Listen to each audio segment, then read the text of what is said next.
dengan saya Nani Anjata dari Universitas Muhammadiyah Tangerang.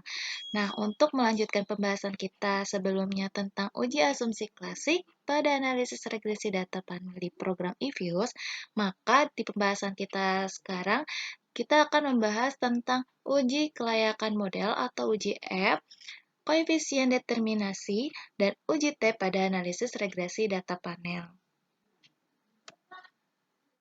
Uji kelayakan model atau uji F pada data panel itu untuk menjelaskan apakah semua variabel bebas yang dimasukkan ke dalam model secara bersama-sama mempunyai pengaruh terhadap variabel terikat atau dengan kata lain modelnya fit atau tidak. Nah, apabila uji F tidak berpengaruh, maka penelitian tidak layak nih untuk dilanjutkan karena model penelitian tidak mampu menjelaskan adanya hubungan antara variabel independen dengan variabel dependen. Koefisien determinasi, yaitu jadi untuk mengetahui kemampuan si model regresi ini, apakah variabel bebasnya itu dapat mempengaruhi variabel terikat. Semakin besar hasil R-square atau mendekati 1, artinya variabel independen mampu memberikan hampir semua informasi yang dibutuhkan dalam menjelaskan perubahan variabel dependen. Jadi, semakin besar R-square-nya, apalagi mendekati angka 1, maka variabel dependennya ini semakin bagus dalam memberikan semua informasi yang dibutuhkan dalam menjelaskan perubahan variabel dependennya. Yang terakhir yaitu uji T. Nah, hasil uji T ini menjelaskan signifikansi pengaruh variabel bebas secara parsial terhadap variabel terikat. Jadi, hasil uji T ini dapat menjelaskan nih signifikansi pengaruh dari masing-masing variabel bebas terhadap variabel terikat. Oke, selanjutnya kita buka program eViews-nya. Nah, di sini saya sudah mempunyai hasil output-nya. Nah, bagi teman-teman yang ingin mengetahui ini bagaimana untuk mendapatkan hasil output seperti ini, teman-teman bisa menceknya di YouTube channel ini ya. Oke, kita lanjutkan. Untuk yang pertama kita akan membahas uji kelayakan model atau uji F. Nah, uji F ini kita bisa menggunakan dua hipotesis dalam uji F, yaitu berdasar perbandingan HO, yaitu jika nilai F statistik lebih kecil dibandingkan dengan F tabel. Nah, HA-nya jika nilai F statistik lebih besar dibandingkan dengan F tabelnya. Nah, hasil output yang kita dapat adalah, di sini kita bisa lihat, F statistik yang kita dapat adalah 7,562400. Nah, kita taruh di sini.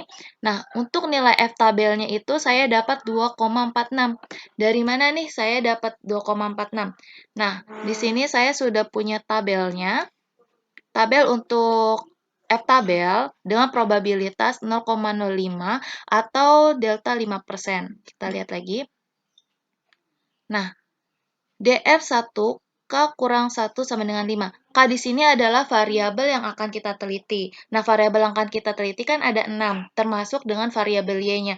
Makanya kita kurangkan 1 kecuali variabel Y-nya. Jadi yang kita teliti hanya variabel X-nya saja. Dan DF2-nya yaitu N kurang K. N-nya dari mana sih? N itu dari sini, yaitu jumlah observation atau jumlah sampel yang akan kita teliti. Nah, N kurang K di sini karena N-nya itu adalah 45 dan K-nya itu adalah 6, yaitu ada sini ada 6, maka sama dengan 39. Jadi kita lihat di delta 5% atau 0,5 dengan K5 dan dengan DF2-nya itu adalah 39. Oke, kita buka tabelnya. Dengan K5 dan DF2-nya itu adalah 39. Nah, kita bisa lihat di sini. Nah, maka akan dapat hasil 2,46.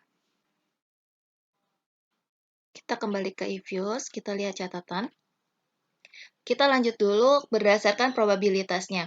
Nah, HO jika nilai probabilitas F statistiknya itu adalah lebih dari 0,05.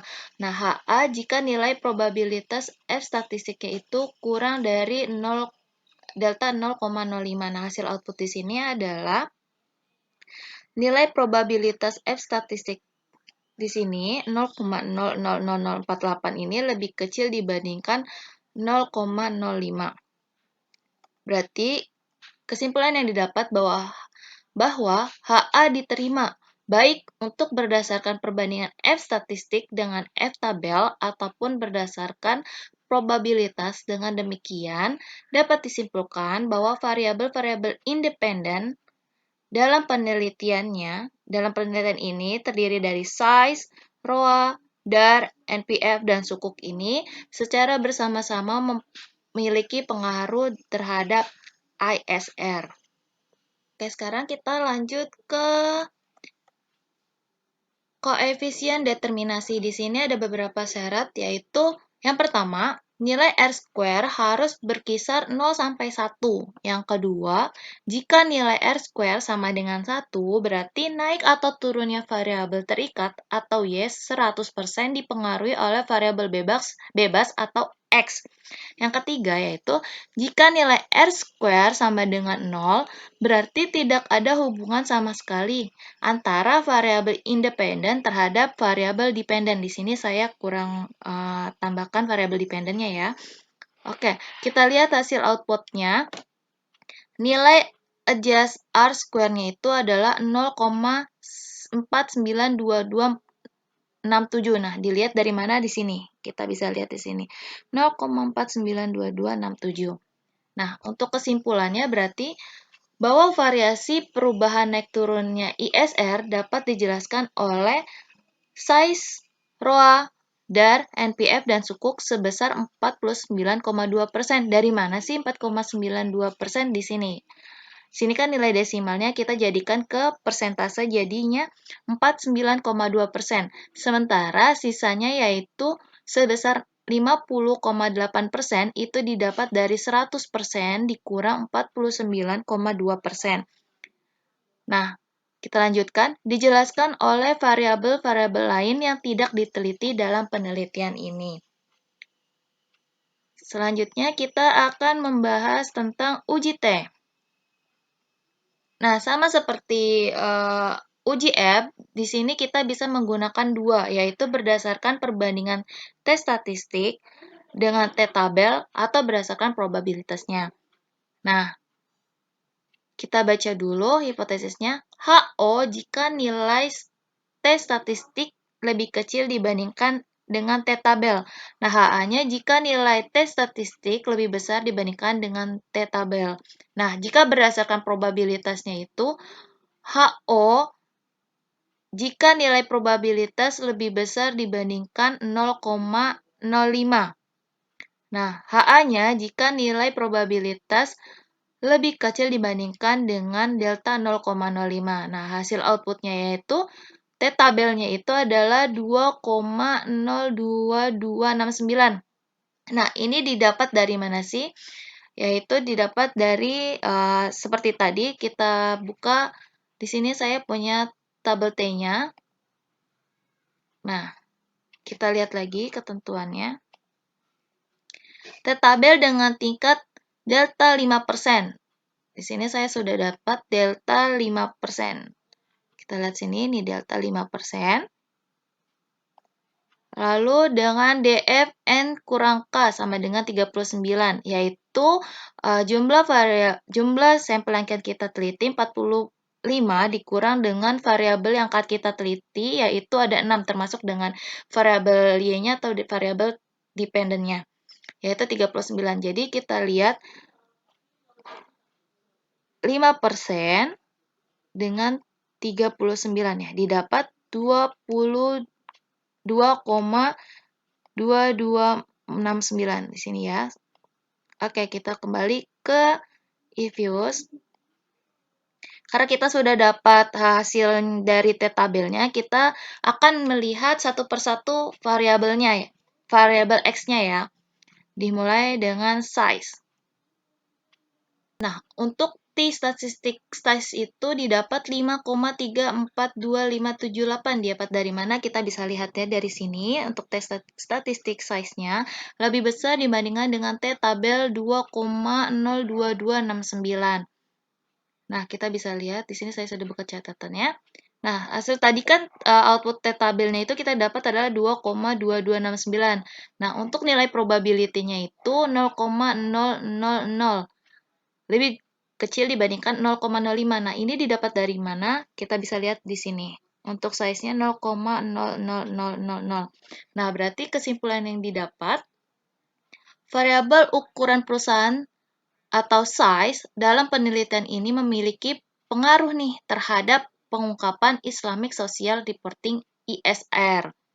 Karena nilai dari tes statistik size-nya itu juga lebih besar dibandingkan dengan T-tabel dan nilai probabilitasnya itu lebih kecil dengan 0,05. Jadi, kesimpulannya itu berarti memiliki pengaruh nih si size-nya ini terhadap ISR. Kita lanjut ke nilai koefisien regresi variabel size sebesar 0,68 menggambarkan bahwa variabel size berpengaruh positif terhadap ISR. Dengan demikian, setiap kenaikan satu satuan variabel size, maka akan menaikkan nilai variabel ISR sebesar 0,068. Nah, 0,068 ini kita bisa lihat di sini ya. Nih untuk koefisien si variabel size-nya. Oke, kita lanjut ke variabel yang kedua yaitu ROA. Nah, untuk tes statistik ROA itu yaitu minus 0,898099 didapat dari sini ya. Tes statistiknya. Nah, lebih kecil dibandingkan dengan T-tabelnya yaitu 2,2269. Nah, untuk nilai probabilitasnya yaitu 0,3746 itu lebih besar kan dibandingkan 0,05. Jadi kesimpulan yang dapat adalah variabel return on asset atau ROA dalam penelitian ini tidak memiliki pengaruh nih terhadap pengungkapan Islamic Social Reporting. Kenapa? Karena nilai tes statistiknya ini lebih kecil dibandingkan dengan nilai T-tabelnya dan nilai probabilitasnya itu juga lebih besar dibandingkan delta 0,05. Oke, kita lanjut ke variabel yang ketiga yaitu DAR. Untuk tes statistik DAR itu 1,407353 didapat dari sini ya. T-tabelnya itu adalah 2,02269. Nah, untuk nilai probability-nya yaitu 0,1672 di sini lebih besar dibandingkan 0,05. Nah, kesimpulannya itu variable debt to asset ratio atau DAR dalam penelitian ini tidak memiliki pengaruh terhadap pengungkapan Islamic Social Reporting atau ISR sama seperti ROA tadi karena di sini HO-nya yang menerima bukan HA-nya yang diterima tapi HO-nya yang menerima. Oke, lanjut ke variabel yang keempat yaitu NPF. Nah, tes statistik NPF itu kita bisa lihat di sini 2,371637 lebih besar dibandingkan dengan T-tabel 2,02269. Nah, untuk nilai probability-nya itu yaitu 0,0227 lebih kecil dibandingkan 0,05. Nah, kesimpulan yang diambil yaitu variabel non-performing financing atau NPF dalam penelitian ini memiliki pengaruh nih terhadap pengungkapan Islamic Social Reporting atau ISR. Nah, untuk nilai koefisien regresi variabel NPF sebesar minus 1,907934, hal ini menggambarkan bahwa variabel DAR berpengaruh negatif terhadap ISR. Dengan demikian, setiap kenaikan satuan variabel NPF maka akan menurunkan nilai variabel ISR sebesar minus 1,907. Oke, lanjut kita akan ke variabel yang kelima, yaitu sukuk. Tes statistik sukuk yaitu 0,386405.